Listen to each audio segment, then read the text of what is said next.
নবীজি বলছে কিছু কিছু ব্যক্তির কবরে লাশ খুঁজে পাওয়া যাবে না, কিছু কিছু ব্যক্তির কবরে লাশ খুঁজে পাওয়া যাবে না। কাদের কবরে লাশ খুঁজে পাওয়া যাবে না? সূরা মুলকের তাফসীর পড়তে আমি অবাক হয়েছি। নবীজি বলছেন যখন কোনো ব্যক্তি দুনিয়া থেকে বিদায় নিয়ে চলে যায়, বুখারীর বর্ণনায় আসছেন আব্দু ইযা উদিয়া ফি কবরিহি, যখন কবরে মাইয়াতের লাশটা রাখার পরে তার আত্মীয় স্বজনরা জুতার ফিতার আওয়াজ করতে করতে হেঁটে হেঁটে চলে যায়, ওই মাইয়াত এই জুতার আওয়াজ শুনতে পায় যে আমার বাবা আমাকে মাটি দিয়ে চলে যাচ্ছে, আমার ভাই আমার কবরে মাটি দিয়ে চলে যাচ্ছে, আমার বন্ধু আমার আত্মীয় যাদের সাথে উঠা বসা করেছি, যাদের সাথে চলাচল করেছি, এরা আমাকে মাটি দিয়ে চলে যাচ্ছে শুনতে পারে। ওই শোনা অবস্থায় দুইজন ফেরেশতা তার কবরে উপস্থিত হয়। দুইজন ফেরেশতা তার কবরে উপস্থিত হয় তাকে প্রশ্ন করার জন্য, তোমার রবকে বলো, তোমার দ্বীন কি বলো, এই নবীকে তুমি চেনো কিনা, নবীর চেহারা ধরবে।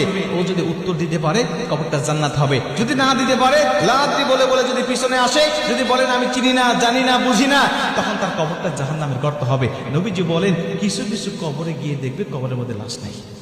ফেরেশতারা বড় আশা নিয়ে আসছিল, প্রশ্ন করব আমরা প্রশ্ন করব, আমাদের ডিউটি আমরা পালন করব, কারণ আল্লাহ তাদেরকে এই ডিউটি দিয়ে পাঠিয়েছে। কিন্তু প্রশ্ন করবে একে লাশ নাই। ফেরেশতারা তন্ন তন্ন করে খুঁজবেন, এপার ওপার করে খুঁজবেন, ওলট পালট করে খুঁজবেন। আপনারা বলতেন হুজুর ফেরেশতাদের এত খোঁজাখুঁজি করা লাগে, 3.5 হাত কবরে একটা লাশ নামানোর পরে মানুষ দাঁড়ানোর জায়গা থাকে না, তো এই কবরে এত খোঁজাখুঁজির কি আছে?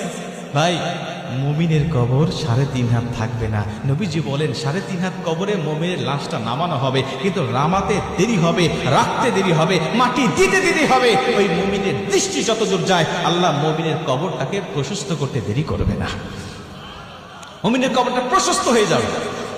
এই প্রশস্ত কবরে ফেরেশতারা যখন তাকে খুঁজে পাবেন না, তারা তন্ন তন্ন করে খুঁজতে থাকবেন। হঠাৎ লক্ষ্য করে তাকবে একটু কবরে একটি কর্নারে একটা সবুজ রঙের পাখি শুয়ে আছে, সবুজ রঙের একটা পাখি শুয়ে আছে। পাখিকে ডাক দিয়ে বল, পাখি ফুলান ইবনে ফুলান, অমকের সন্তান অমক কিছুক্ষণ আগে দুনিয়া থেকে বিদায় নিয়ে চলে এসেছে, আমরা খবর পেয়ে আসলাম আমাদের ডিউটি পালন করার জন্য। তোমরা পাখি, তুমি পাখি, তাকে কি দেখেছো? পাখি বলবে হ্যাঁ আমি তাকে দেখেছি। কোথায় দেখেছো?